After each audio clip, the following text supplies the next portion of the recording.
नमस्कार, good morning. मैं सनी आपका हार्दिक स्वागत करता हूं संकल्प स्टडी सर्कल के यूट्यूब चैनल पे। उम्मीद करता हूं आप सब लोग बढ़िया होंगे। दोस्तों, आज मैं आप लोगों के लिए टाइम एंड डिस्टेंस का एक इंपॉर्टेंट कंसेप्ट लेके आया हूं जो कि आपके एग्जाम के लिए काफी इंपॉर्टेंट होगा। तो टाइम एंड डिस्टेंस में बच्चे जो आज हम पढ़ने वाले हैं वो रहेगा आपका एक इंपॉर्टेंट कंसेप्ट, जिसमें आज हम लोग टाइम को कांस्टेंट कर देंगे। टाइम को क्या कर देंगे बच्चे? कांस्टेंट कर देंगे। मतलब कोई भी केस होगा वहां पे टाइम सेम होगा, तो स्पीड और डिस्टेंस का क्या रिलेशन होता है वो सारी चीजें समझेंगे और इन्हीं के आधारित पे अब हम लोग कंसेप्ट को, क्वेश्चंस को करेंगे। ठीक है, तो एक इंपॉर्टेंट जो कंसेप्ट होगा वो क्या होगा, पहले मैं उसके बारे में बता दे रहा हूं बच्चे आप लोगों को। तो टाइम एंड डिस्टेंस का ये जो दूसरा भाग रहेगा, इसमें एक इंपॉर्टेंट कंसेप्ट जो हम लोग को डिस्कस करना है वो क्या है, पहले मैं आपको वो समझा देता हूं। ठीक है, तो थोड़ा रुक जाओ, इसका मार्कर का निब थोड़ा कम ले लेते हैं। अब ठीक है, तो बच्चे आपको सबको पता है कि ये बताइए डिस्टेंस बराबर होता क्या है। सब लोग को कल पहली क्लास को आप देख लीजिएगा, उसमें मैंने अच्छे से बताया था कि दूरी बराबर होता है बच्चे चाल गुणे समय। दूरी बराबर होता है चाल गुणे समय। इसको आप हमेशा याद रखिएगा कि दूरी बराबर क्या होगा बच्चे? चाल गुणा समय। ठीक है, अब यहाँ पे बच्चे अगर मैं टाइम को क्या कर दूं बच्चे? कांस्टेंट। तो क्वेश्चन नंबर ये होगा कि अगर मैं टाइम को क्या कर दूं बच्चे? कांस्टेंट कर दूं। कांस्टेंट करने का मतलब ये है बच्चे, इसको सेम कर देना। क्या कर देना?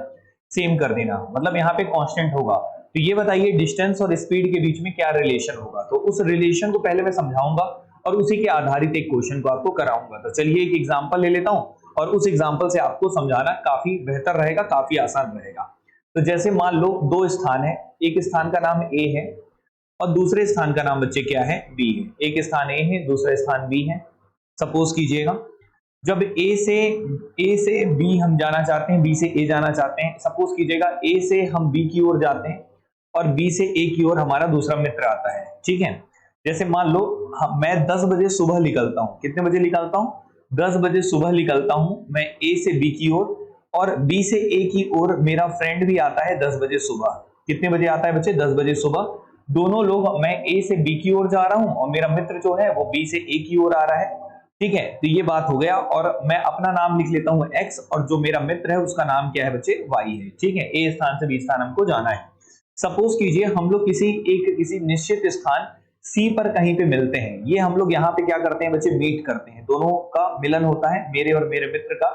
और वो मिलने का समय जो रहता है, सपोज कीजिए 1 बजे दोपहर को हम लोग मिलते हैं। कितने बजे मिलते हैं बच्चे?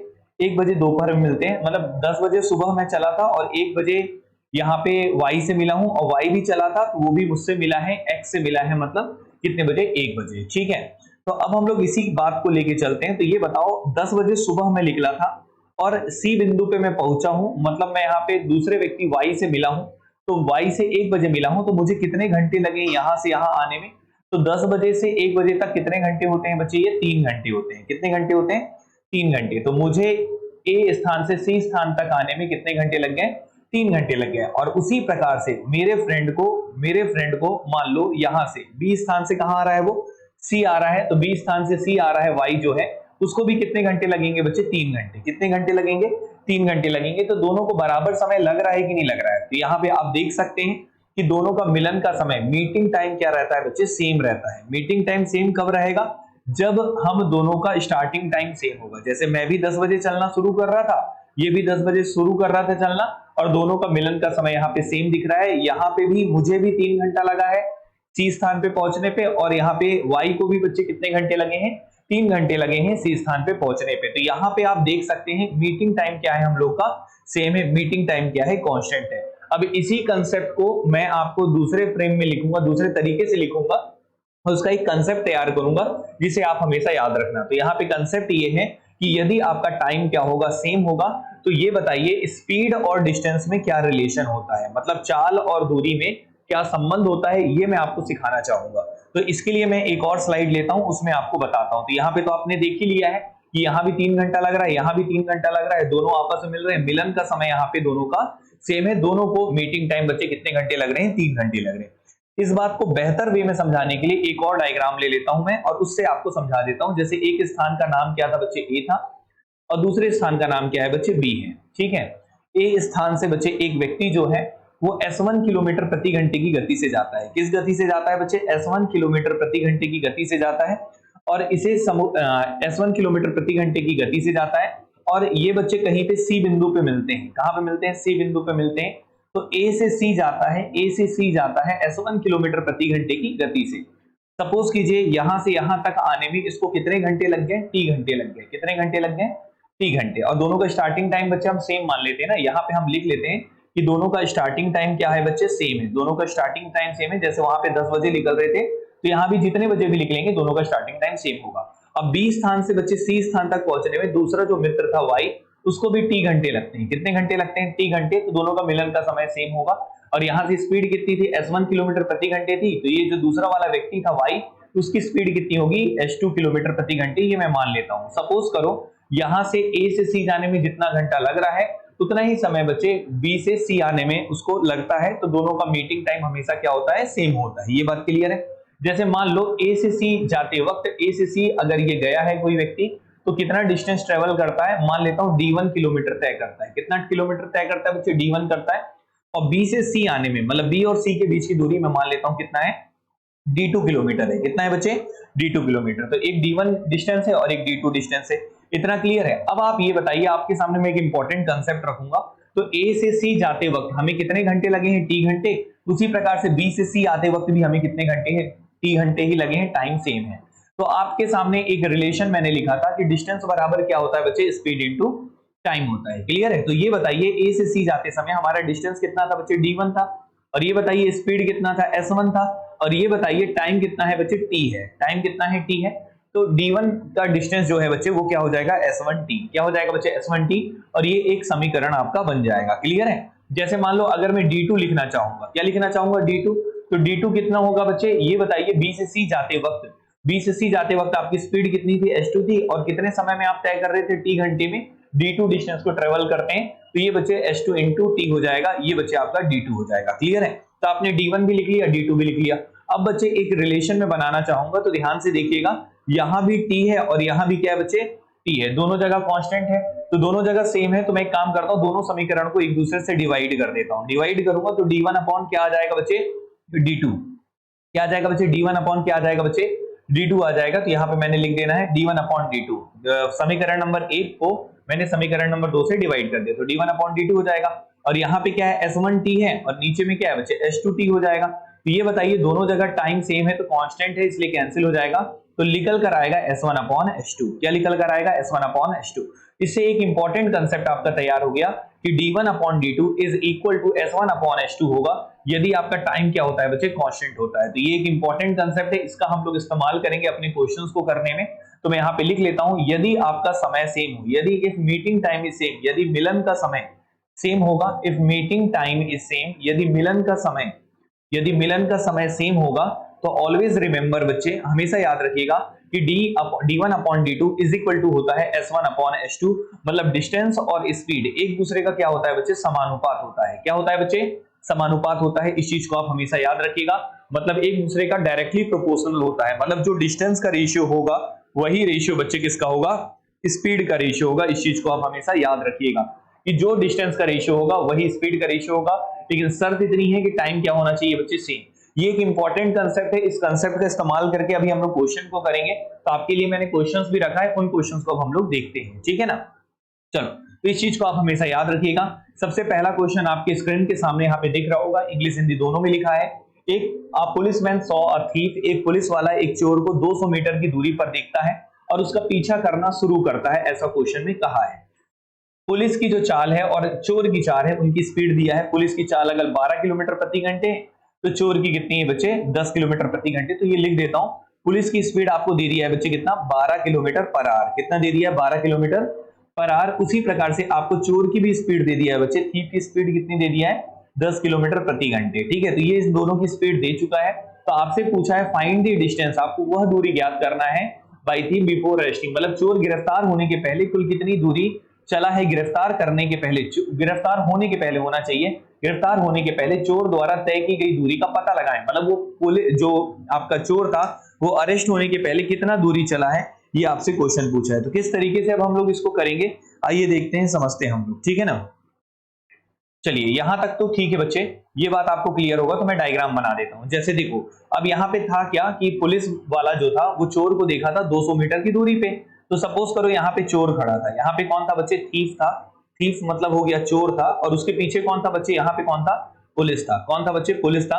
और पुलिस ने किसको देखा बच्चे, चोर को देखा, कितने मीटर की दूरी पे देखा बच्चे, 200 मीटर, मतलब पुलिस और चोर के बीच की दूरी कितनी है, 200 मीटर है, और ये 200 मीटर की दूरी पर पुलिस इसको देखता है। अब जब पुलिस देखता है तो भाई साहब खड़ा तो रहेगा नहीं, ये इसको दौड़ाने लगेगा, इसका पीछा करने लगेगा, तो चोर भी देख के भाई इंतजार थोड़ी करेगा आके मुझे पकड़ लो, तो चोर भी भागना शुरू करता है, ऐसे मान लो भागता है यहाँ से यहाँ से यहाँ से भागता जाता है, और ये पुलिस भी बच्चे उसके पीछे भागता है। ये बात अलग है, पुलिस की स्पीड ज्यादा रहती है, तो कुछ समय बाद ऐसा होगा कि पुलिस और चोर यहाँ पे मिल जाएंगे, ये उनका मीटिंग टाइम होगा। क्या होगा बच्चे, मिलन का पॉइंट होगा, मीटिंग पॉइंट होगा, यहाँ पे दोनों एक दूसरे से मिल जाएंगे। ठीक है, दोनों का स्टार्टिंग टाइम नहीं दिया था, तो हम ये मान के चलते हैं स्टार्टिंग टाइम सेम होगा। तो आप देख सकते हैं पुलिस को यहां से यहां आने में जितना समय लगेगा, उतना ही समय चोर को यहां से यहां तक आने में लगेगा। इसके एग्जांपल को समझाने के लिए मान लो दोनों एक दूसरे को 10 बजे देख लिए थे, और 1 बजे यहाँ पे वो पहुंच गया था, यहाँ पे 1 बजे चोर पकड़ा गया, तो 10 बजने से 1 बजने तक कितने घंटे होते, 3 घंटे।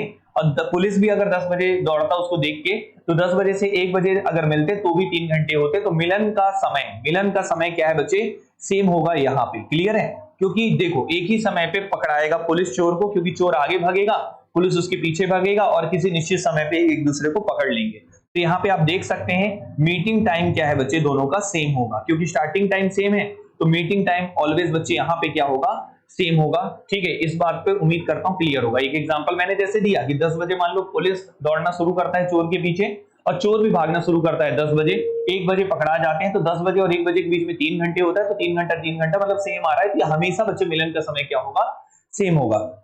तो मीटिंग टाइम यहाँ पे क्या है, सेम है, और मीटिंग टाइम सेम होता है, तो मैंने अभी आपके सामने कंसेप्ट रखा था कि d1 upon d2 is equal to क्या होता है बच्चे, s1 अपॉन s2। इस चीज को आप हमेशा याद रखिएगा, if meeting time is same then d1 upon d2 is equal to होता है बच्चे s1 अपॉन s2। तो ये बताइए s1 और s2 की जगह यहाँ पे s1 का मतलब हो गया बच्चे किसकी स्पीड है, पुलिस की स्पीड है, और s2 की स्पीड मतलब क्या हो गया बच्चे, चोर की स्पीड है। और डिस्टेंस d1 किसका है बच्चे, जो पुलिस डिस्टेंस ट्रेवल कर रहा है, और d2 क्या है बच्चे, जो चोर डिस्टेंस ट्रेवल कर रहा है। तो यहाँ पे बच्चे ये बातें हो गई, तो अब हम आगे चलते हैं। तो ये बताइए इनके स्पीड का रेशियो एक तरह से दिया था, तो स्पीड पुलिस की कितनी थी, 12 थी, और चोर की कितनी थी बच्चे, 10 थी। तो ये किसका रेशियो निकल गया बच्चे, पुलिस का और चोर के द्वारा तय की गई दूरी का भी अनुपात यही होगा, क्योंकि स्पीड का रेशियो और डिस्टेंस का रेशियो दोनों क्या होता है, सेम होता है। तो मैं यहाँ पे लिख सकता हूँ d1 अपॉन d2 बराबर बच्चे मैं यहाँ पे लिख सकता हूँ, ये एक तरह से 12/10 हो गया। क्लियर है, तो ये आपके सामने रेशियो मिल गया। अब आप ये बताओ कि यहाँ पे पुलिस कितनी दूरी तय करता है बच्चे, 12 तय करता है, और चोर कितनी करता है, 10 करता है। तो अगर मैं दूरी के हिसाब से आपको समझाने की कोशिश करूंगा, तो पुलिस कुल मिला के यहां से लेकर यहां तक की दूरी तय कर रहा है ना, ये देखो डायग्राम, और चोर बेचारा यहां से लेकर यहां तक की दूरी तय कर रहा है। तो ये बताओ पुलिस जो है वो चोर से कितना ज्यादा डिस्टेंस ट्रेवल करता है, तो पुलिस चोर से 200 मीटर ज्यादा ट्रेवल करता है। कितना मीटर ज्यादा ट्रेवल करता है, 200। क्यों, क्योंकि पुलिस यहां से लेकर यहां तक जाता है, और चोर यहां से लेकर यहां तक भागता है, तो बच्चे पुलिस जो है ये इतना डिस्टेंस ज्यादा ट्रेवल करता है, 200 मीटर। क्लियर है, तो ये बताइए चोर और पुलिस के द्वारा तय की गई दूरी का डिफरेंस रेशियो में कितना दिख रहा है, यहाँ पे 12 है, यहाँ पे 10 है, तो दोनों का डिफरेंस निकालेंगे तो कितना रेशियो आ जाएगा, 2 रेशियो। कितना रेशियो आ जाएगा, 2 रेशियो, तो 2 रेशियो हो गया ये, ठीक है ना। और ये 2 रेशियो कितने के बराबर है बच्चे, देखो तो 200 मीटर के बराबर है। कितने मीटर के बराबर है, 200 मीटर के बराबर है। और आप यहाँ पे यूनिटरी मेथड लगा दीजिए, कौन सा मेथड लगा दीजिए बच्चे, यूनिटरी मेथड। तो 2 यूनिट का मान 200 मीटर है, तो ये बताओ 1 यूनिट का मान कितना आ जाएगा बच्चे, 100 मीटर। कितना आ जाएगा, 100 मीटर। तो यहां से कंपैरिजन करने से आपको पता चल गया कि एक इकाई की वैल्यू कितनी मीटर होगी, 100 मीटर होगी, ठीक है ना। अगर एक इकाई की वैल्यू 100 मीटर है, तो ये बताइए चोर कितना डिस्टेंस ट्रेवल कर रहा था बच्चे, d2 कर रहा था अरेस्ट होने के पहले। तो d2 कितना है बच्चे, यहाँ पे 10 है। कितना है रेशियो बच्चे, 10 रेशियो है।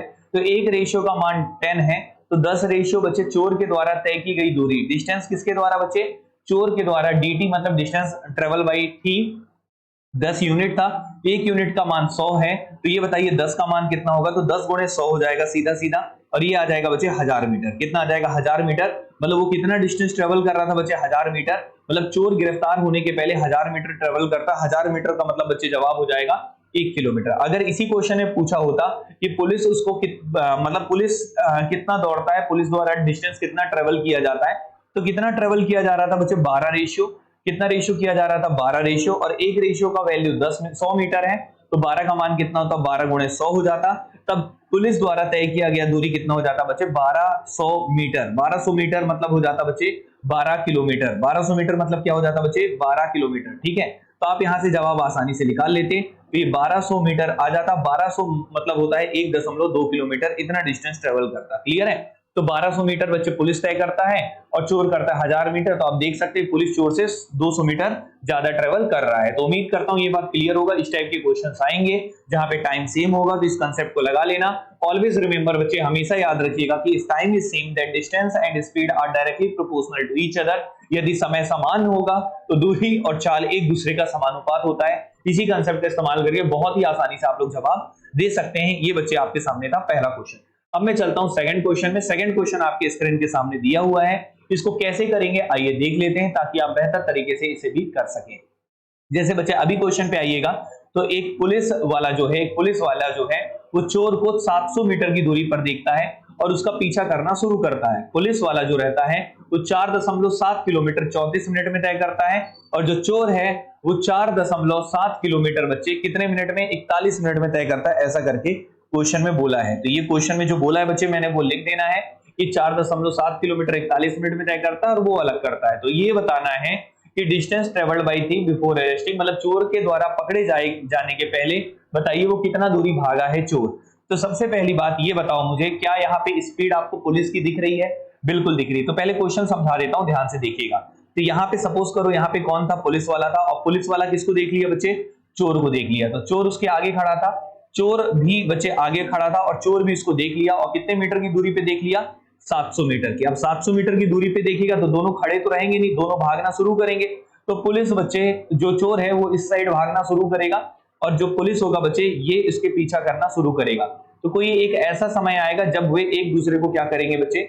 यहाँ पे टच करेंगे, मतलब मिलन करेंगे। मिलन करने का मतलब पुलिस चोर को पकड़ लेगा। तो ये कहलाएगा बच्चे मिलन का बिंदु, मतलब मीटिंग पॉइंट। यहाँ पे मान लो एक दूसरे को पकड़ लेते हैं। तो ये पता है दोनों का स्टार्टिंग टाइम दिया नहीं है, तो हम ये समझेंगे दोनों का स्टार्टिंग टाइम सेम है और दोनों यहाँ पे मिलते हैं। मतलब यहाँ पे मीटिंग टाइम क्या होगा बच्चे? सेम होगा। इस बात को आप याद रखना। यहाँ भी मिलन का समय जो होगा बच्चे वो क्या होगा? कांस्टेंट होगा, सेम होगा। और मिलन का समय कांस्टेंट होता है, तो ये बात आपको पता है कि d1 upon d2 is equal to क्या होता है बच्चे? s1 upon h2। इस बात को कभी भूलना नहीं है। d1 upon dt is equal to क्या होता है बच्चे? s1 upon h2। इसी कंसेप्ट का हम लोग यूज करेंगे और क्वेश्चन का जवाब देने की कोशिश करेंगे। सपोज कीजिए यहाँ पे बच्चे, अगर मैं बात करूं, किसकी बात करता हूं? पुलिस की।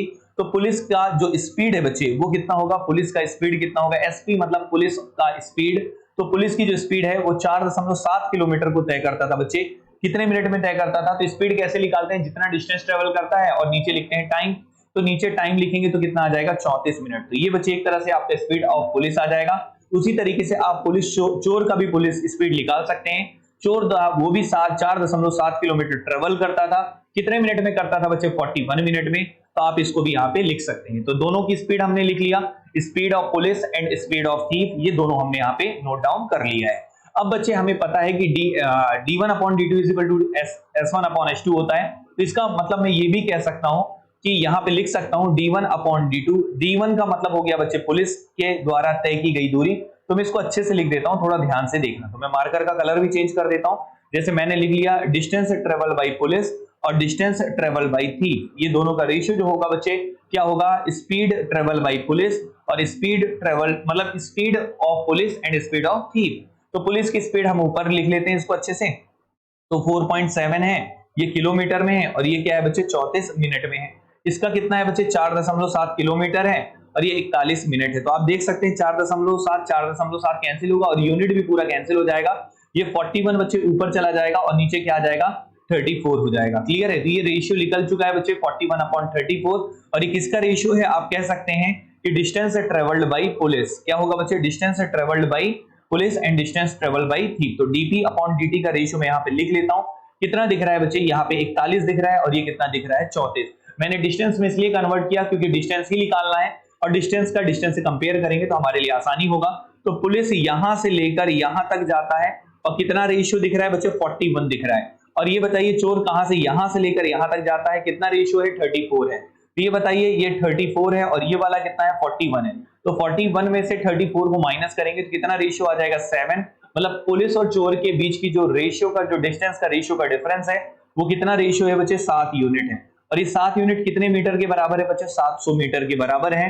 तो ये बताइए 7 यूनिट का 700 मीटर होगा, तो 1 यूनिट का मान कितना हो जाएगा बच्चे? 100 मीटर हो जाएगा। 1 यूनिट का मान कितना हो जाएगा बच्चे? 100 मीटर। तो 1 रेशियो का मान 100 मीटर आपने निकाल लिया। क्वेश्चन पूछा था कि गिरफ्तार होने के पहले चोर कितने मीटर चलेगा, तो गिरफ्तार होने के पहले चोर कितना डिस्टेंस ट्रेवल किया है बच्चे? 34 रेशियो किया है। तो ये बताइए डिस्टेंस ऑफ थीफ कितना होगा? ये हो रहा था 34 और 1 रेशियो का मान कितना है बच्चे? 100 है। तो 1 रेशियो का मान 100 है, तो ये आ जाएगा बच्चे 3400 मीटर। कितना आ जाएगा बच्चे? 3400 मीटर। तो डिस्टेंस ऑफ थीफ आ जाएगा बच्चे यहाँ पे कितना? 3400 मीटर। और 3400 मीटर को आप बोल सकते हैं 3.4 किलोमीटर। ये आपके क्वेश्चन का जवाब हो जाएगा। अगर पुलिस का पूछता तो ये 4100 मीटर हो जाता, 100 का गुणा 41 से होता, और 4100 मीटर का मतलब होता 4.1 किलोमीटर। इस तरीके से आप बहुत ही आसानी से इन क्वेश्चंस को सॉल्व कर सकते हैं। तो काफी इंपॉर्टेंट क्वेश्चन है, आप देख सकते हैं यहाँ पे टाइम सेम था, और इस तरीके से हम लोग इन क्वेश्चंस को करते हैं ताकि हम बहुत ही आसानी से इनके क्वेश्चंस का जवाब दे लें। अभी हम चलते हैं नेक्स्ट क्वेश्चन में, ताकि और बेहतर वे में मैं आपको समझा सकूं और सिखा सकूं। ठीक है, तो अगला जो क्वेश्चन है बच्चे उसको अब हम लोग पढ़ते हैं, क्या बोलना चाहता है। ठीक है, उम्मीद करता हूं यहां तक आप लोग को समझ में आया होगा। ठीक है दोस्तों, कोई दिक्कत तो नहीं है। अगला जो क्वेश्चन है वो ये है कि ए और बी के बीच की दूरी 60 किलोमीटर है। दो व्यक्ति पी और क्यू ए से साइमल्टेनियसली बी की ओर जाते हैं, मतलब दोनों व्यक्ति बच्चे ए से बी की ओर जा रहे हैं, और speed of P is 4 kilometre less than the speed of Q. ठीक है, पूरा क्वेश्चन की थ्योरी समझाना पड़ेगा, काफी महत्वपूर्ण क्वेश्चन है, बहुत ही आसान क्वेश्चन है। आइए मैं आपको बता देता हूं कि किस तरीके से इन क्वेश्चन को करेंगे। तो काफी अच्छा क्वेश्चन है, काफी इंटरेस्टिंग क्वेश्चन है, तो मैं आपको समझा देता हूं क्योंकि इसका लैंग्वेज में बहुत सारे बच्चों को प्रॉब्लम होता है। तो क्वेश्चन ये बोलना चाहता है बच्चे, एक बार मैं क्वेश्चन को बना रहा हूं, ध्यान से देखना। तो distance between A and B, तो दो स्थान बना लो सबसे पहले। तो यहाँ पे बच्चे मैं डायग्राम बना लेता हूं। जैसे मान लो यहाँ पे मैंने लिख दिया ये ए स्थान है, ठीक है, और एक स्थान क्या है बच्चे? ये बी है। सपोज करो ये ए है, ये बी है, और इन दोनों के बीच की दूरी बच्चे कितना दे दिया है? यहाँ पे हम ये भी लिख लेते हैं। तो ए और बी के बीच की दूरी कितना दे दिया है बच्चे? 60 किलोमीटर। कितना दे दिया है? 60 किलोमीटर। तो मैं यहाँ पे लिख देता हूँ कि ए और बी के बीच की जो दूरी है बच्चे वो क्वेश्चन में गिवन है 60 किलोमीटर है। कितने किलोमीटर बच्चे? 60 किलोमीटर है, ये क्वेश्चन में गिवन है। कोई दिक्कत किसी को? अब आगे चलते हैं। दो व्यक्ति जो है बच्चे पी और क्यू ए से बी की ओर चलते हैं, मतलब जो पी है वो भी ए से बी जाएगा, क्लियर है, और जो क्यू है बच्चे वो भी कहां से जाएगा? ए से बी जाएगा। इस चीज को आप हमेशा याद रखिएगा। और P की स्पीड है बच्चे, जो speed of P is 4 kilometre per hour less than the speed of Q। तो P की जो स्पीड है बच्चे Q से 4 किलोमीटर प्रति घंटा कम है। इस चीज को आप हमेशा याद रखिएगा। क्वेश्चन में दिया है कि P की जो स्पीड है वो Q की स्पीड से बच्चे कितने किलोमीटर प्रति घंटा कम है बच्चे? 4 किलोमीटर प्रति घंटा कम है। मतलब speed of P is 4 kilometre less than speed of Q। तो मैं यहाँ पे लिख देता हूं ताकि आप लोग हमेशा दिमाग में रहे। तो यहाँ पे लिख देता हूं स्पीड ऑफ P जो है बच्चे, स्पीड ऑफ P लिख देता हूं, और स्पीड ऑफ Q। तो स्पीड ऑफ P जो है वो Q से बच्चे कितने किलोमीटर प्रति घंटा कम है?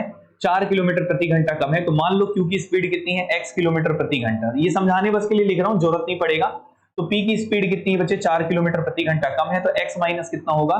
4 होगा बच्चे। ये दे दिया है, मतलब दोनों की स्पीड का डिफरेंस दे दिया है बच्चे 4 किलोमीटर प्रति घंटा। ठीक है, यहां तक तो समझने के लिए हमने लिख लिया है वैसे, तो याद रखना इसको। अब आगे क्या बोला है बच्चे? Q reached B and return immediately, मतलब क्या करता है कि देखो अब Q की स्पीड ज्यादा है, ऑब्वियस सी बात है, Q की स्पीड क्या है बच्चे? ज्यादा है।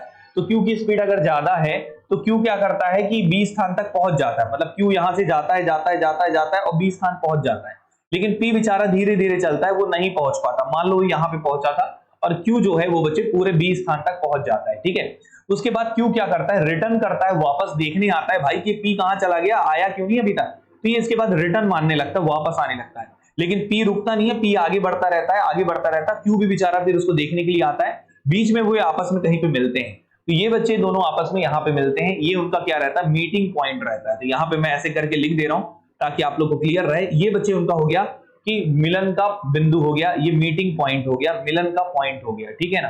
अब आपको पता है कि मिलन का बिंदु जहां होता है, अगर स्टार्टिंग पॉइंट सेम होता है तो मिलन का समय हमेशा बच्चे क्या होगा? सेम होगा। जैसे सपोज करो, यहां पे मैं आपको समझाता हूं। जैसे मान लो ये 10 बजे निकला था, यहां से कितने बजे निकला था? 10 बजे, और ये भी 10 बजे निकला था, लेकिन ये पहुंच गया वापस, और यहां से घूमकर पूरी एक यहां से यहां पूरा ये घूमने में और वापस यहां पे आने में कितना समय लग गया? मान लो 1 बज गए। कितने बज गए? 1 बज गए।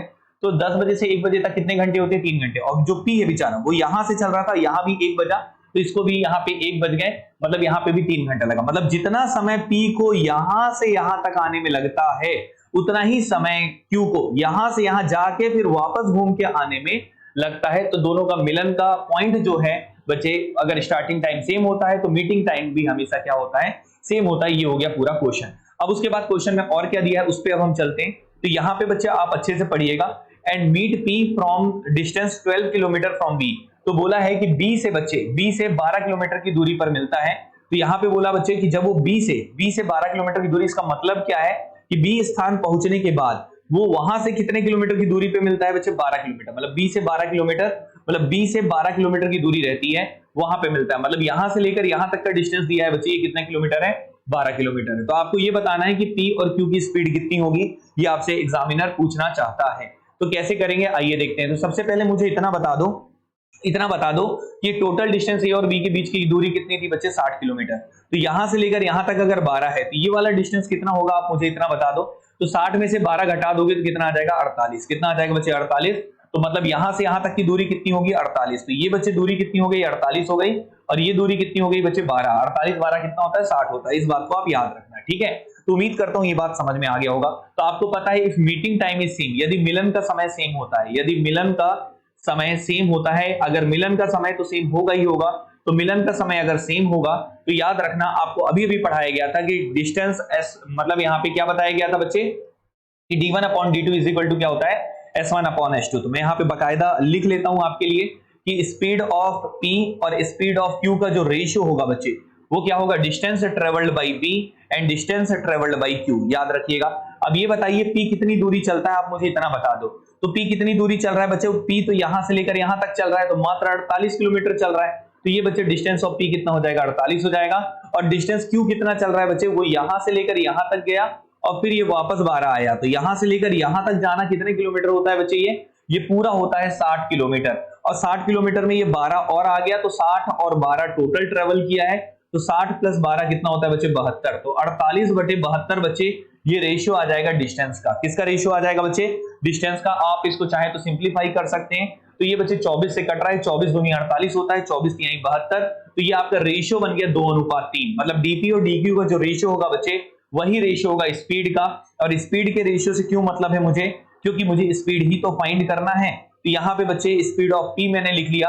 अब यहाँ पे लिख लेता हूँ स्पीड ऑफ क्यू। तो स्पीड ऑफ क्यू लिखूंगा, तो ध्यान से देखिएगा, ठीक है ना। तो यहाँ पे स्पीड ऑफ क्यू है, टी है और स्पीड ऑफ क्यू है। तो ये 2 अपॉन कितना हो गया बच्चे, 3 हो गया। ये रेशियो हो गया, क्लियर है। तो अब आप ये बताओ कि यहाँ पे दोनों की स्पीड के बीच का डिफरेंस कितना था। तो स्पीड ऑफ पी जो था वो 4 किलोमीटर प्रति घंटा कम है। तो पी की स्पीड क्यू से 4 किलोमीटर प्रति घंटा कम है और दोनों का रेशियो 2:3 है। तो रेशियो में डिफरेंस कितना है, 1 रेशियो का। और ये 1 रेशियो कितने किलोमीटर के बराबर होगा बच्चे, 4 किलोमीटर प्रति घंटे के बराबर होगा, क्योंकि दोनों के स्पीड का डिफरेंस 4 किलोमीटर प्रति घंटे था। तो दोनों का 2 और 3 में डिफरेंस 1 रेशियो होता है, तो 1 का मान 4 किलोमीटर प्रति घंटे हो गया। आपसे पूछा था ये बताइए कि पी और क्यू की स्पीड कितनी होगी। तो स्पीड ऑफ पी कितना होगा बच्चे, कितना रेशियो है, 2 रेशियो है और 1 रेशियो का मान 4 है। तो बताइए 2 का मान कितना हो जाएगा, तो 8 किलोमीटर प्रति घंटे बच्चे ये आपकी स्पीड आ जाएगी। उम्मीद करता हूं ये बात क्लियर होगा। तो स्पीड ऑफ पी आ गई 8 किलोमीटर प्रति घंटे। उसी तरीके से क्यू की स्पीड कितनी आ जाएगी, कितना रेशियो था, 3 रेशियो था और 1 रेशियो का मान 4 है। तो 3 का मान कितना हो जाएगा बच्चे, 12 किलोमीटर प्रति घंटे। तो यहां से आप दोनों की स्पीड निकालिए कि पी की स्पीड होगी बच्चे 8 किलोमीटर प्रति घंटा और क्यू की स्पीड होगी 12 किलोमीटर प्रति घंटा। तो ये मैंने आपको समझाने के लिए बहुत ही आराम से बताया है। उम्मीद करता हूं ये बात क्लियर होगा और ये बात आपको अच्छे से समझ में आ गया होगा। तो बच्चे उम्मीद करता हूं यहां तक कोई दिक्कत नहीं है। आगे बढ़ते हैं, पहले बताइए इतना क्लियर है कि नहीं। इस टाइप के क्वेश्चंस आएंगे तो उम्मीद करता हूं आप लोग बहुत अच्छे से बना सकते हैं। तो अभी के लिए मैं इतना ही रखता हूं, 3 ही क्वेश्चंस कराए हैं, बट ये कंसेप्ट मैं आपको सिखाना चाह रहा था क्योंकि आपका जो सीजी टेट का या फिर आप टीचर या असिस्टेंट टीचर या फिर आप एसएससी रेलवे बैंकिंग कोई भी एग्जाम देते हैं, ये क्वेश्चन काफी इंपॉर्टेंट होते हैं, हर एक एग्जाम में ये पूछता है। तो उम्मीद करता हूं बच्चे ये समझ में आ गया होगा। अभी हम नेक्स्ट वीडियो में बच्चे अगला कंसेप्ट में लेके आऊंगा। तब तक के लिए thank you so much. Class अच्छी लगी हो तो सब्सक्राइब कर लीजिएगा, चैनल को अधिक से अधिक लोगों तक शेयर कीजिएगा। थैंक यू सो मच बच्चे, मिलते हैं अगली क्लास में।